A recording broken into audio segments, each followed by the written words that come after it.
Hi, I'm Maggie Godbold, and this is a short video for all the folks that are going to be staffing the polls on Election Day. First of all, thank you so much for participating and for volunteering. You should have gotten a checklist that's going to describe what you need to do, and so this is kind of a review, so go back and look at that afterwards. And also, you should have gotten a copy of FCD's guide for staffers to handling any kind of voter intimidation. So please do read that. I'm not going to cover it here. It's pretty self-explanatory. Okay, so you have two main tasks that you need to do while you're staffing the polls.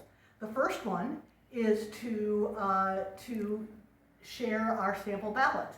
Now, as you know, it's a lot different this year. We normally will hand out a sample ballot, we'll give stuff to our voters, and because of the pandemic, we're not doing that. I want you to be safe, which means that you need to wear a mask the entire time that you're there. You should not hand anything to any voter, and you should maintain at least 6 feet distant from anybody that is not in your immediate family, okay? So it is hard, it goes against what we normally do, but you have to do it because I want you to be safe and I want our voters to be safe. All right, so how are we going to deal with this? Well, we have these big sample ballot signs. Here's one right here. And so your main task is one of them is to ask voters to take a photo of the sample ballot sign with their phone and then tell them, take it inside, and now you have your sample ballot. And these signs there should be at least a couple, almost a couple, maybe even more, at every polling location. So when you arrive, be sure you find out where they are, okay?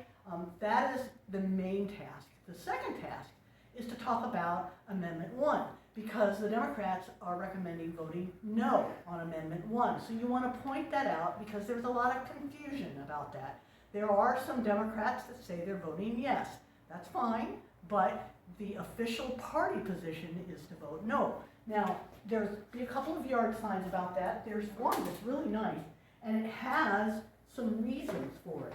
So, if somebody asks why, and you can't really explain it well, point them here to this sign. And if you have a table, there'll be some other information. We'll talk about that in a minute. So those are the two major tasks.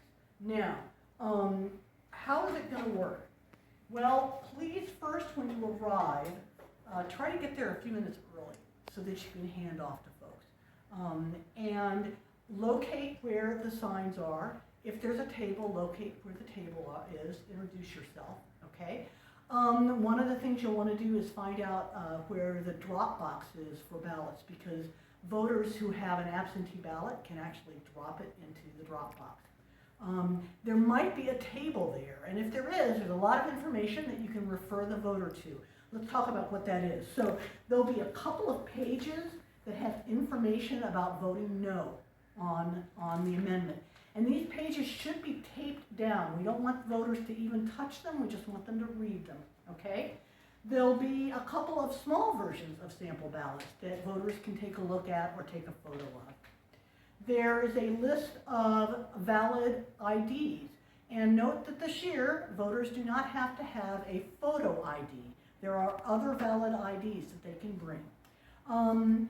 There is also the form or the sign that talks about the election protection number. So we want that available. If there's a problem, you can call it, or you should get your voter to call it. And finally, we always are looking for volunteers.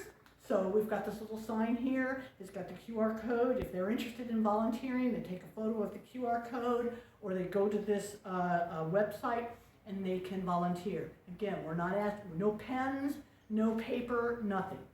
There is also some grip cards about voting no on Amendment 1. And again, these will be available if there's a table, but do not hand them out. Tell the voter that they can pick them up. They'll be under a paperweight. So that's very important. Again, we don't want to hand stuff to voters. We want to keep everybody safe. Okay, let's see. So what are some last things? Wear comfortable shoes, wear comfortable clothing. Hopefully it won't rain. Look for the weather the night before. Make sure you dress in layers. Bring a snack. Bring some water with you.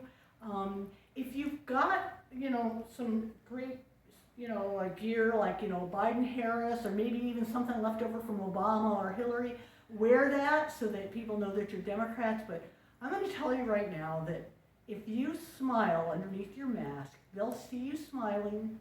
And if you're cheerful and welcoming, I think it'll be obvious that we're the Democrats, not the Republicans. So again, thank you again. Review the checklist and have a great time out there on Tuesday.